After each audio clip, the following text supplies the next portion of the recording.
Shooting ஒட்டுமொத்தமா 21 contingent வந்து போயிருக்காங்கண்ணே. இது வரைக்கும் போனதுலே ரொம்ப ஹையஸ்ட். அண்ட் ஷூட்டிங்ல எப்பவுமே இந்தியாவுக்கு வந்து ஒரு ஃபேவரட்ஸ் தான். ஷூட்டிங்ல ஏதாச்சும் ஒரு மெடல் எப்படியாச்சும் கிடைச்சிரும். அபினவ் பிந்திரா வாங்கி கொடுத்தாரு.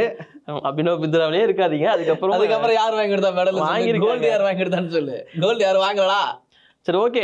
ஆனா ஷூட்டிங்ல இந்த டைம் வந்து அது கிடைச்சிருக்கு. அதுதான். ஸோ அந்த ஈவெண்ட்டை பொறுத்த வரைக்கும் தமிழ்நாடு சார்பா நம்ம பார்ட்டிசிபேட் பண்ண போறவங்க எல்லாம் முக்கியமானவங்க வந்து பாத்தீங்கன்னா இளவேனில் வால்டர் ஈவன். ஸோ இவங்களை பொறுத்த வரைக்கும் நம்ம லாஸ்ட் வீடியோல லைட்டா டச் பண்ணிட்டு போயிருப்போம். ஸோ அவங்களை பத்தி தெளிவா சொல்லிடுவோம். அவங்களுக்கு யாருங்கிறது. ஸோ இவங்களை பொறுத்த வரைக்கும் 10 மீட்டர் ஏர் பிஸ்டல் பிரிவுல தான் போட்டி போட போறாங்க. சிங்கிள் ஈவெண்ட்லயும் டீம் ஈவெண்ட்லயும் ரெண்டுத்துலயுமே இருக்காங்க. மேபி 2 மெடல் கூட வாங்குறதுக்கான வாய்ப்பு இருக்கு. ஏன் வாய்ப்பு இருக்குன்ற வாங்கணும்னு நினையா தம்பி? வாங்குவாங்க. இளவேனில் தமிழ்நாடு ரெப்ரசென்ட் பண்ணி போயிருக்காங்க எல்லாருமே. எல்லாருமே வெற்றி கோப்பையோட தான் தமிழ்நாட்டுக்கு பெருமை, நமக்கு பெருமை. தாராளமா. டோக்கியோ ஒலிம்பிக்கை மிஸ் பண்ணிட்டாங்க, குவாலிஃபை ஆக முடியல. டைம் குவாலிஃபை ஆகி டெபியூட் ஆக போறாங்க. அவங்களுக்கு அது வந்து கண்டிப்பா வந்து மைண்ட்ல இருந்துகிட்டே இருக்கும். லாஸ்ட் டைம் டோக்கியோ விட்டு நீங்க பாரிஸ்ல நம்ம அடிச்சா